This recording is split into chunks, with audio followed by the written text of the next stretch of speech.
I'm going to discuss about another immunodiffusion technique, which is also similar to Octoloni immunodiffusion technique. There also the diffusion of antigen and the antibody took place radially, but you demonstrated a simple Presbyterian band. Here, you are going to demonstrate the formation of Presbyterian band in the form of circles around the well. So, the radial immunodiffusion technique is also named after a scientist and it is called as Mancini's method. Mancini's method. For this, you would require a large glass plate as shown here, a large glass plate. Once again, clean the surface of this glass plate with a tissue paper moistened with alcohol. After you have cleaned the surface, you would require now the same materials that you had used for the preparation of slides. That is, you will require agarose of very good quality and the suitable buffer, and for the demonstration you would require soluble antibody as well as antigen to demonstrate the radial immunodiffusion. Rest of the other materials that are shown here are same, like pipette to pour the agarose onto the slide, the rubber bulb that is for punching, which is having the improvised micropipette tip whose tip is cut, and you need the Pasteur pipette. In case if you want to use the Pasteur pipette, you can use the Pasteur pipette for pouring the agarose on the slide. And the needle you would require to remove the agarose from the wells in case if it has not come out from the wells. Now let us see how the slide is prepared. In the same manner, you take the required quantity of the agarose. Each glass slide of this size, would require about 15 ml of the molten agarose. The glass slide of this size would require 15 ml of molten agarose. You can measure that much quantity of the buffer. If you are preparing more than one slide, measure that much quantity of the buffer, appropriate buffer that is given with the kit, and take the measured quantity of agarose. You would require about 1.5 to 2% agarose and gently melt it in the water bath by keeping it in a low heat. And once the agarose melts, it becomes totally transparent without any particles. So take this molten agarose, the required quantity, into a beaker. Okay, take the required quantity of that agarose into a beaker. Then allow it to cool down to at least about 40 to 45 degrees so that you will be able to hold it in your hand. It should not be hot enough, because if it is too hot, when you add the antibody into this agarose, the antibody may get denatured. So to avoid denaturation of the antibody, see that the agarose is cooled sufficiently but not solidified. About approximately 40 to 45 degrees, you should be able to hold it between your fingers.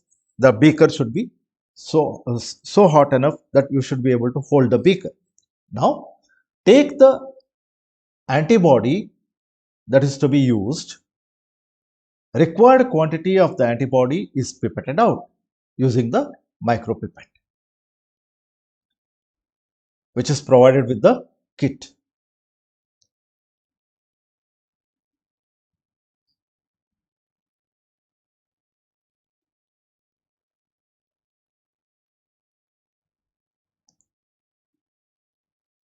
And put this required quantity of antibody in the agarose, which is cool enough, that is about 40 to 45 degrees. And after adding that antibody into the molten agarose, gently rotate the beaker on the horizontal surface, but do not be very harsh.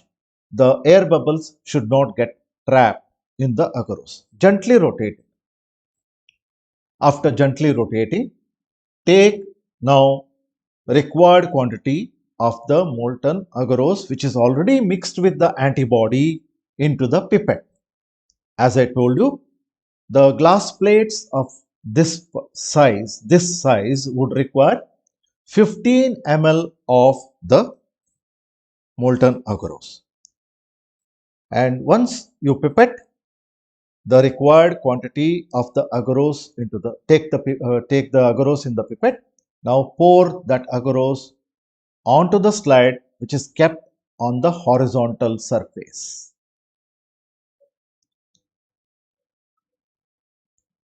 This will also form a 3 millimeter thick agarose gel on the glass plate.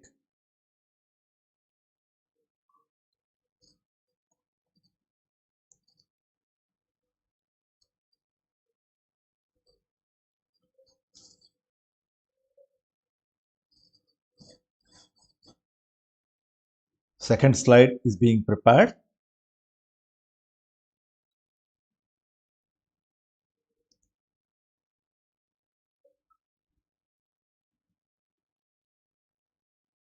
Okay, sometimes a air bubble may come.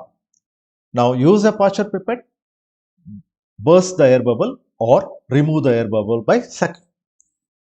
The slides with agarose which is already mixed with the antibody is ready. Allow the agarose to solidify. Once the agarose solidifies,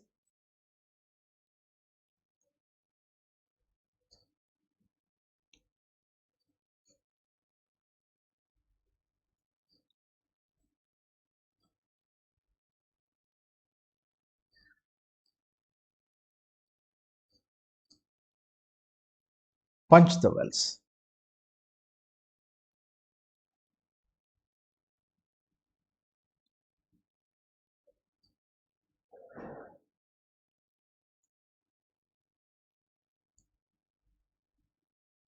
As I had mentioned earlier, to enhance the solidification of agarose, once the agarose is solidified, you can keep the slide in the moist chamber as I had shown you earlier.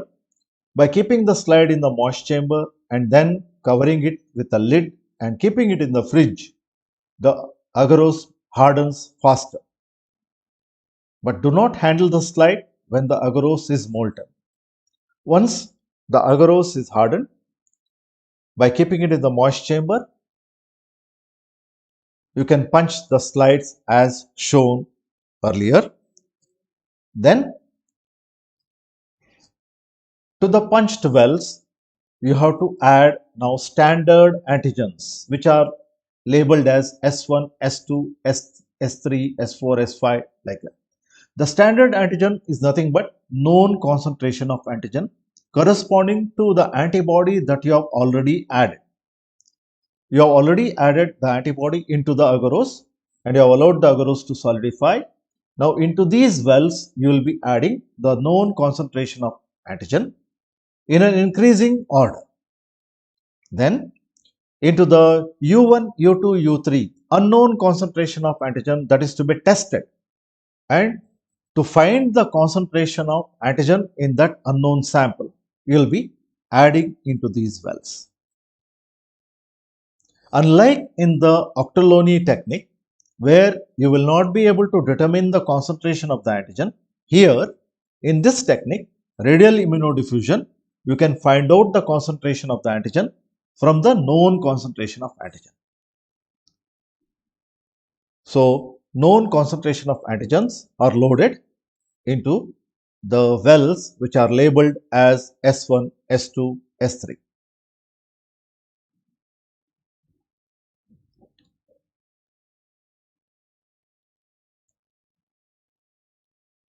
Same amount, like each well would take about 10 microliter of the sample because the depth of the well is approximately 3 to 3.5 millimeters.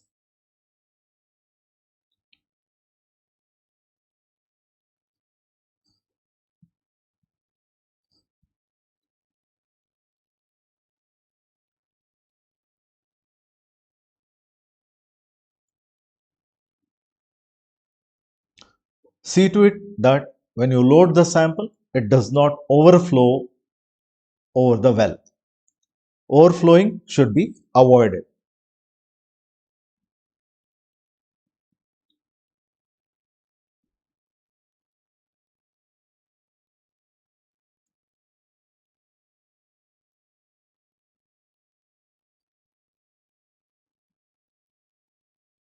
After adding all the standard or known concentration of antigens in the respective wells,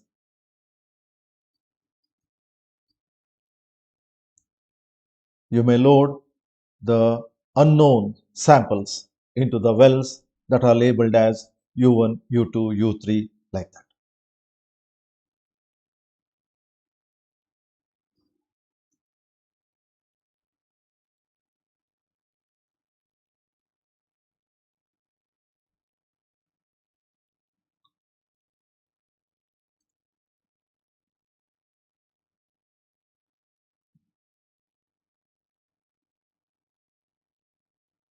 Each time, do not forget to change the tip. Why? Because the concentration of the standard antigens was different. Now you will load the unknown sample whose concentration has to be found out.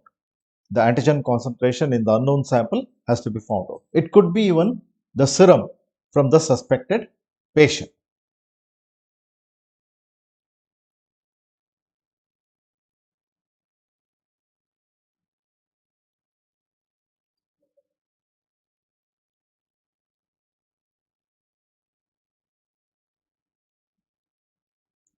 Load it in the respective well which has been labeled as unknown.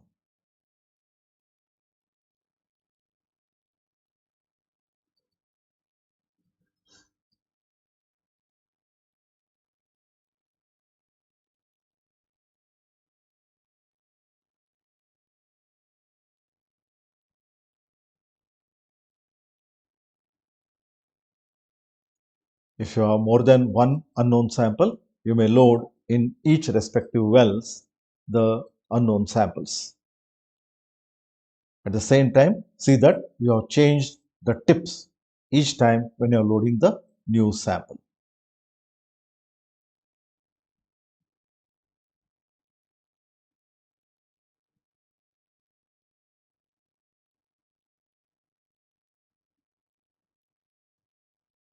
Please take care that the tip of the micropipette doesn't touch the surface of the agarose and tear it. You have to be very careful while loading. Support the tip with your left hand so that you don't tear the agarose gel.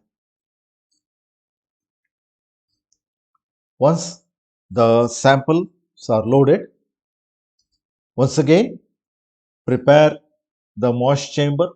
The moist chamber may be there readily, and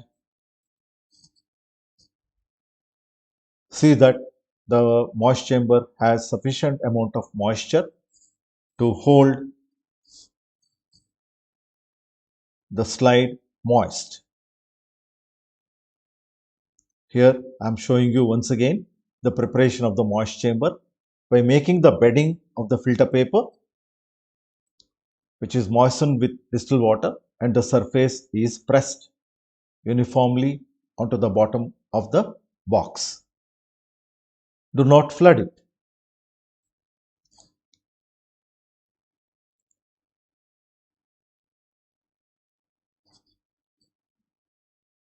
To the moist chamber, now the slide which is loaded with samples is transferred.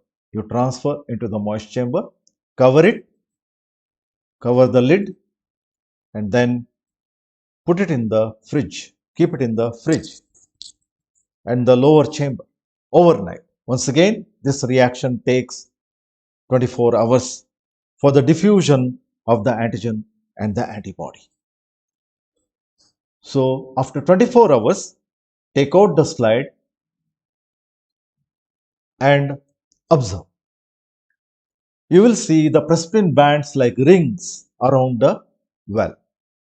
And in this slide, you can already see there is difference in the size of the presbytine bands.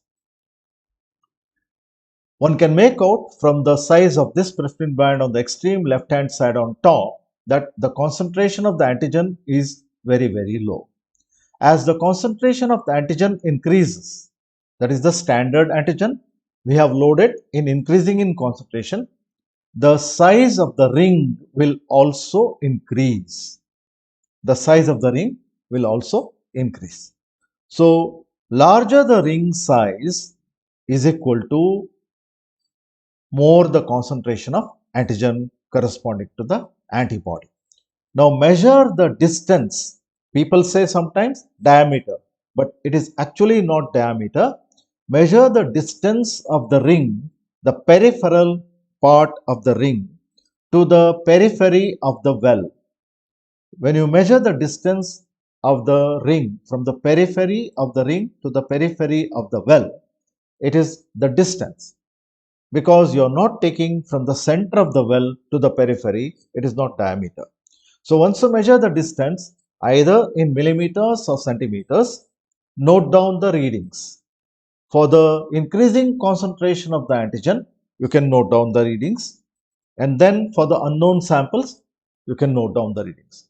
Now here in this slide, you can see the concentration of the samples. Like sample number 1 is supposed to be standard, which has a large ring.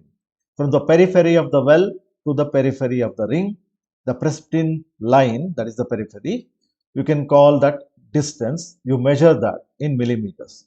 One can keep this transparent slide on a graph paper and measure each division of graph paper as 1 millimeter and find out the distance in millimeter.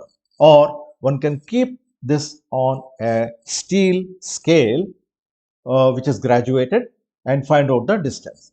Here in this diagram, you can see unknowns are labeled as U1, U3, U2 here. The distances or the ring size is different for different unknown samples. In this petri dish also, they have demonstrated radial immunodiffusion.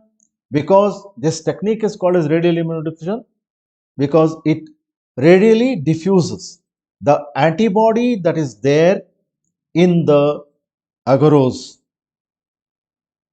and antigen that is added in the well diffuses in all directions radially and comes in contact with the antibody by developing a presbytine ring around the well. So therefore, it is called as radial immunodiffusion. So once you find the distances, you can plot a graph. Okay. The concentration of antigen, you take it on the x-axis because you have been given the known concentration of antigen. You can take it in the increasing order in the x-axis, and then it is mentioned here as diameter, but actually it is not diameter, it is distance. So the distance in millimeter can be measured and plotted. The distance in millimeter is plotted against the concentration of antigen, and you will get a linear curve like this. And once you have prepared a standard graph, the unknown sample whose distance, the presbytine line distance was measured, can be found out from the standard graph, and the concentration of the unknown antigen can be found out in this manner. Unknown concentration, the distance is matched with the standard graph, and unknown concentration can be found out. Say, as in the previous example, you had 3 unknown samples of 3 different sizes of the rings around the well.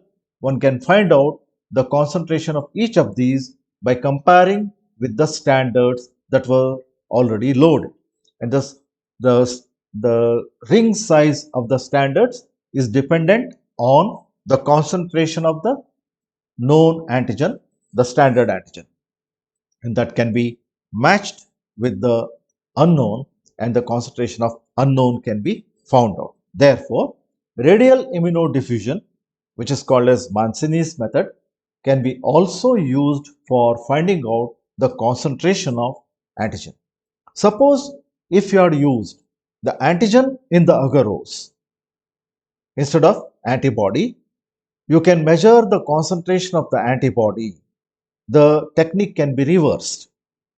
In this technique, I had shown you that we had added antibody into the molten agarose and known concentration of antigens were taken as standard and unknown samples were loaded and unknown samples concentration can be found out. Similarly, if you use the antigen in the molten agarose, you can take the known concentration of the antibodies as standard and then unknown concentration of the antibody also can be found out from this technique. So, the technique can be used for finding the concentration of antigen or the antibody by using radial immunodiffusion method.